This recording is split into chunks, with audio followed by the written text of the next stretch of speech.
perhitungan mengenai jumlah minimal soal yang harus benar supaya teman-teman bisa memenuhi passing grade. Dan ini adalah tampilan kami sudah membuat simulasi ya, membuat simulasi perhitungan nilai afirmasi P3K Guru 2021. Dan kami sekali lagi ini adalah simulasi ya, ketika teman-teman harus memenuhi nilai passing grade yang telah ditentukan, yaitu untuk kategori 1, kategori 2, dan juga kategori 3. Sebagaimana yang telah kita ketahui bahwa di Kemenpan RB nomor 1169 tahun 2021 tentang pengolahan hasil seleksi kompetensi 1 dan penyesuaian nilai ambang batas seleksi kompetensi pengadaan P3K penjabatan fungsional guru, dan itu berlaku juga untuk seleksi tahap kedua ini, di mana dalam lampiran tersebut ada daftar nilai ambang batas seleksi kompetensi teknis untuk jabatan fungsional guru pada tahun 2021 dibagi menjadi 3 kategori, di mana ada kategori 1, kategori 2 untuk usia yang 50 tahun ke atas, dan kategori 3 ya, yakni penyesuaian passing grade. Nah, kita akan bahas satu persatu untuk perhitungan jumlah nilai atau jumlah nilai maksimal yang harus dipenuhi oleh para teman-teman semuanya. Oke, kita lanjut saja ya. Kita akan bersimulasi. Yang pertama, guru kelas SD. Guru kelas SD itu nilai ambang batas untuk kategori 1 itu 320, dan nilai ambang batas untuk kategori 3 yakni 270. Kita akan bahas ya. Nah, kami sudah mempunyai tabel simulasinya, di mana bahwa sertifikat pendidik mempunyai afirmasi 100%, selanjutnya usia di atas 35 tahun 15%, honorer K2 10%, usia di atas 35 tahun plus tenaga honorer kategori 2 yaitu 25%, dan tidak mendapat afirmasi yakni guru honorer yang masih belum berusia 35 tahun. Nah, kita akan simulasikan di sini bahwa guru kelas mempunyai passing grade kategori 3 itu kategori 1 ya, maaf teman-teman, ini kategori 1 sebesar 320 ya. Kategori 1 untuk guru kelas 320, di mana passing grade guru kelas itu 320 untuk kategori 1, dan untuk kategori 3 memiliki nilai atau passing grade batas ambang yaitu 270. Kita akan hitung yang kategori 1 dulu, 320 ya. Sertifikat pendidik, yang punya sertifikat pendidik maksudnya afirmasi 100% itu dipastikan lolos. Dan yang selanjutnya, usia di atas 35 tahun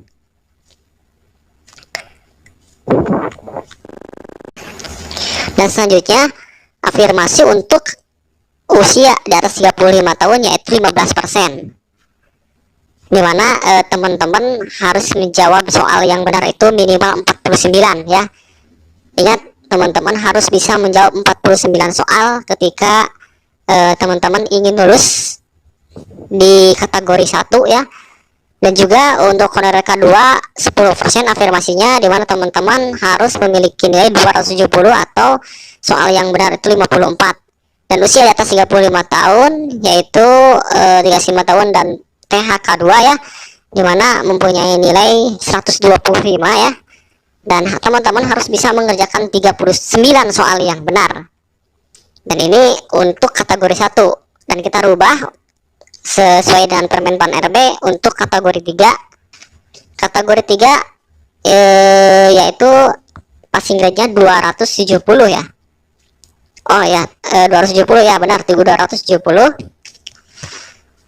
Dimana untuk sertifikat pendidik ya 100%, yang untuk usia di atas 35 tahun harus benar minimal 39 ya, 39 soal harus benar dari 100 soal kompetensi teknis. Dan juga untuk honorer K2 yakni memiliki 10% afirmasi harus benar minimal 44 soal yang benar dari 100 soal, ya ini memiliki nilai atau bobot 220 ya. Selanjutnya untuk usia di atas 35 tahun plus tenaga honorer K2 berarti mempunyai afirmasi 25% ya dari nilai total, yakni minimal harus benar 29 soal dari 100 soal. Nah, bagi yang tidak mendapatkan afirmasi,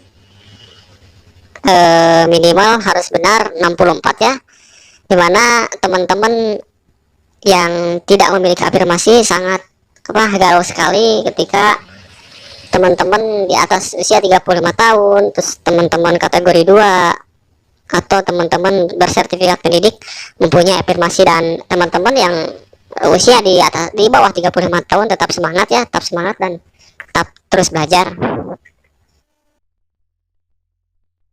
Selanjutnya kita akan menghitung untuk passing grade atau berapa soal yang harus benar guru PJOK SD, dimana mempunyai passing grade 225 ya, 225. Ini untuk penyesuaian untuk kategori 3 ya. Sertifikat pendidik yakni 100%, usia di atas 35 tahun, mempunyai afirmasi 15%. Berarti kalau dihitung dari 225 itu mempunyai nilai 150. Jika jawaban yang harus benar, berarti 30 soal itu harus benar, dan minimal 30 soal harus benar itu sudah di angka passing grade ya. Selanjutnya untuk honorer K2 yaitu 10%, dimana mempunyai passing grade untuk KKG PJOK ini 175 nilainya. Teman-teman harus menjawab soal yang benar itu 35 soal harus benar ya dalam kompetisi teknis ya. Selanjutnya usia di atas 35 tahun plus tenaga honorer K2 yakni mempunyai nilai 25% afirmasinya. Jika dihitung dari 225 kali 25%, yaitu teman-teman harus memenuhi passing grade 100, yakni harus benar 20 soal saja. Teman-teman harus benar 20 soal saja ya. Selanjutnya ada yang tidak mendapatkan afirmasi, dimana teman-teman harus bisa menjawab minimal 45 soal dari 1 soal kompetisi teknis. Saya yakin teman-teman bisa dan harus optimis ya teman-teman. Banyak juga yang di bawah 35 tahun bisa mendapatkan afirmasinya ya. Selanjutnya ini untuk guru matematika SMP, dimana guru matematika SMP ini mempunyai nilai passing grade yang paling rendah dari semua nilai mata pelajaran ya. Kita lihat untuk guru SMP ini adalah 155 untuk kategori 3. Bagaimana kalau dihitung 155? Nah, ini untuk sertifikat pendidik yaitu 100% ya, itu sudah spesial banget ya buat sertifikat pendidik. Selanjutnya untuk usia di atas 35 tahun, ketika dihitung 155 kali 15% afirmasi, nilainya 80 ya, dimana harus menjawab soal yang benar pada kompetisi teknis. Untuk guru matematika SMP hanya 16 soal saja, 16 soal saja ya teman-teman. Selanjutnya untuk honorer K2 10% ya, jika dihitung 155 kali 10% mempunyai nilai 105 ya, 105. Jika dihitung dengan soal ya teman-teman harus bisa menjawab 21 soal yang benar saja, 21 teman-teman. Selanjutnya untuk usia di atas 35 tahun plus tenaga honorer K2 yakni mempunyai nilai 25%. Jika dihitung 155 kali 25%, teman-teman harus memenuhi passing grade 30 ya, 30 nilai passing grade. Ya, ini teman-teman harus benar 6 soal saja. Ini adalah passing grade yang sangat rendah sekali, dimana ini diperuntukkan untuk guru matematika SMP ya. Nah, teman-teman yang tidak memiliki afirmasi sangat rendah juga ya, teman-teman harus bisa menjawab soal yang benar 31 saja, 31 soal ya. Dan teman-teman harus semangat ya, khususnya untuk guru kelas SD yang lumayan sangat tinggi. Di sini ada untuk guru kelas SD yaitu 320, dan untuk penyesuaian ambang batas kategori 3 itu 270. Selanjutnya ada lagi guru PAI ya, guru pendidikan agama Islam, di mana sangat tinggi sekali agama Islam, yaitu 325 untuk kategori 1 dan nilai amal masuk kategori 3 275. Sini banyak ya teman-teman bisa mendownload Permenpan atau keputusan Menteri Van RB ini di laman JDIH Kemenpan RB. Sekian saja infonya dari kami. Mudah-mudahan untuk tahap kedua ini teman-teman yang belum lulus bisa dimudahkan dalam menjawab soal sehingga bisa lulus menjadi ASN P3K. Amin ya rabbal alamin. Wabillahi taufiq wal hidayah. Wassalamualaikum warahmatullahi wabarakatuh.